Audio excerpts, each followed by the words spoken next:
Halo, Assalamualaikum semua. Semangat belajar. Apa kabar anak-anak semua? Semoga selalu dalam keadaan sehat.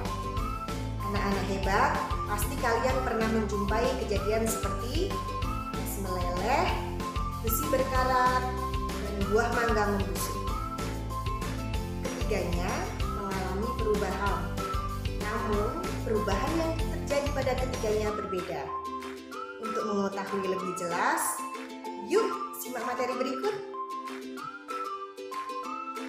Anak-anak hebat, pada pembelajaran kali ini bersama Bu Nida, kita akan belajar bersama tentang zat dan perubahannya. Sebelum kita mulai belajar, mari kita berdoa menurut agama dan kepercayaan masing-masing. Berdoa mulai. Selesai. Dengan doa yang kita panjatkan, semoga ilmu yang akan kita pelajari kali ini bermanfaat untuk kita semua. Tujuan pembelajaran kali ini: 1. Mengklasifikasi zat berdasarkan wujud dan komposisinya. 2. Mengidentifikasi sifat fisika dan sifat kimia. Dan yang terakhir, mengidentifikasi perubahan fisika dan perubahan kimia. Anak-anak hebat, mari lakukan percobaan sederhana. Ambil air, masukkan air ke dalam 3 gelas berbeda. Kemudian, masukkan air di gelas pertama ke dalam freezer dan diamkan selama 60 menit. Air di gelas kedua, masukkan ke dalam panci dan didihkan. Kemudian, diamkan air di gelas ketiga. Amati apa yang terjadi. Ya, air di gelas pertama akan menjadi es yang padat. Air di gelas kedua akan mendidih dan menjadi uap air berbentuk gas. Dan air di gelas ketiga tidak mengalami perubahan apapun. Wujudnya tetap cair. Berdasarkan percobaan sederhana yang telah kita lakukan tadi, kita sudah dapat mengetahui wujud zat atau wujud materi. Terdapat 3 wujud zat, yaitu zat padat, zat cair, dan gas. Tahukah kalian apa itu zat atau materi? Ya, tepat sekali. Zat atau materi adalah segala sesuatu yang memiliki massa dan menempati ruang. Materi dengan wujud zat padat memiliki bentuk tetap, gaya tarik antar partikel sangat kuat, dan volumenya tetap. Contoh zat padat antara lain batu, besi, dan garam. Materi berwujud cair mempunyai karakteristik berubah-ubah mengikuti wadahnya.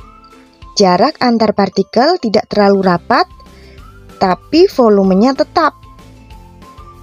Contoh zat berwujud cair adalah bensin, air, dan minyak. Sedangkan materi berwujud gas memiliki bentuk dan volume yang berubah-ubah. Hal ini dikarenakan jarak antar partikel yang berjauhan. Contoh materi berwujud gas antara lain uap air, oksigen, dan amonia. Komposisi suatu materi secara garis besar dibedakan menjadi 2, yaitu zat tunggal dan campuran. Zat tunggal bisa berupa unsur dan senyawa. Sedangkan campuran dapat berupa campuran homogen dan campuran heterogen. Zat tunggal adalah zat yang tersusun dari materi yang tidak dapat diuraikan menjadi materi yang lebih sederhana. Zat tunggal dapat dibedakan menjadi unsur dan senyawa. Unsur adalah zat tunggal yang tidak dapat dipisahkan melalui reaksi kimia biasa.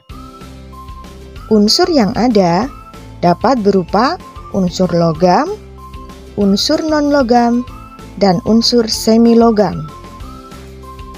Unsur logam memiliki sifat mengkilat, keras, kepadatannya tinggi, dapat ditempa, titik didih tinggi, serta merupakan penghantar panas dan penghantar listrik yang baik. Contoh unsur logam antara lain perak dengan lambang unsur Ag, emas dengan lambang unsur Au, dan besi dengan lambang unsur Fe. Unsur non-logam adalah unsur yang tidak memiliki sifat logam, bahkan sangat berbeda. Contoh unsur non-logam antara lain nitrogen dengan lambang unsur N, oksigen dengan lambang unsur O, dan helium dengan lambang unsur He. Unsur semilogam yaitu unsur metaloid yang mempunyai sifat peralihan antara logam dan non-logam.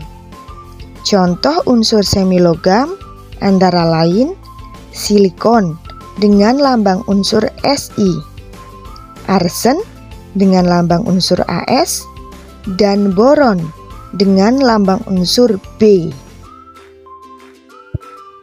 Zat tunggal berikutnya adalah senyawa. Senyawa merupakan gabungan dari beberapa unsur yang berbeda melalui reaksi kimia dengan perbandingan tertentu. Contoh senyawa adalah garam dapur dengan rumus molekul NaCl. Garam dapur tersusun dari satu atom Na dan satu atom Cl. Contoh lain senyawa adalah urea. Urea terdiri dari satu atom C, satu atom O, 2 atom N, dan 4 atom H. Campuran merupakan gabungan dua zat atau lebih. Campuran dapat dibedakan menjadi campuran homogen dan campuran heterogen. Campuran homogen atau larutan terdiri dari pelarut dan zat terlarut. Zat penyusun pada campuran homogen tidak dapat dibedakan lagi. Contohnya adalah air garam, air gula, dan sirup. Campuran heterogen adalah campuran yang dapat diidentifikasi zat penyusunnya karena tidak dapat bercampur sempurna, tidak stabil, dan membentuk endapan. Contoh campuran heterogen antara lain adonan kue, campuran air pasir, dan campuran air dengan kapur. Anak-anak hebat, perhatikan ketiga benda berikut: besi, bongkahan es batu, dan buah mangga.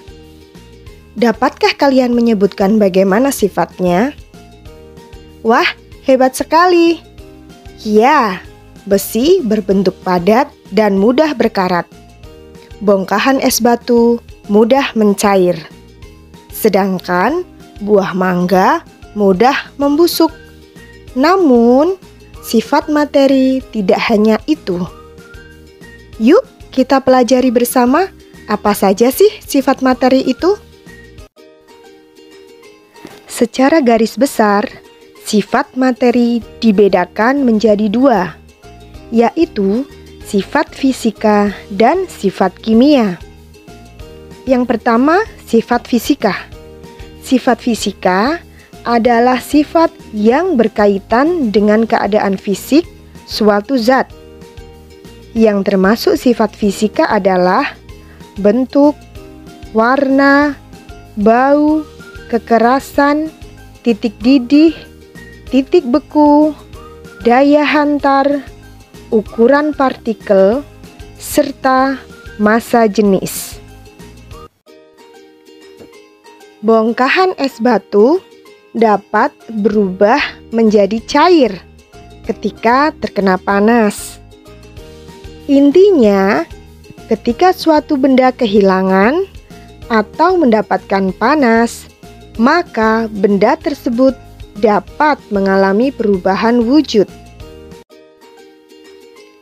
Sifat materi yang kedua adalah sifat kimia.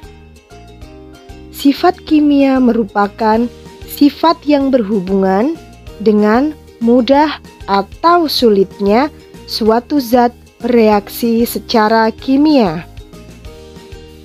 Yang termasuk sifat kimia adalah pembusukan, perkaratan, bereaksi dengan asam, menghasilkan gas, dan bereaksi dengan zat lain.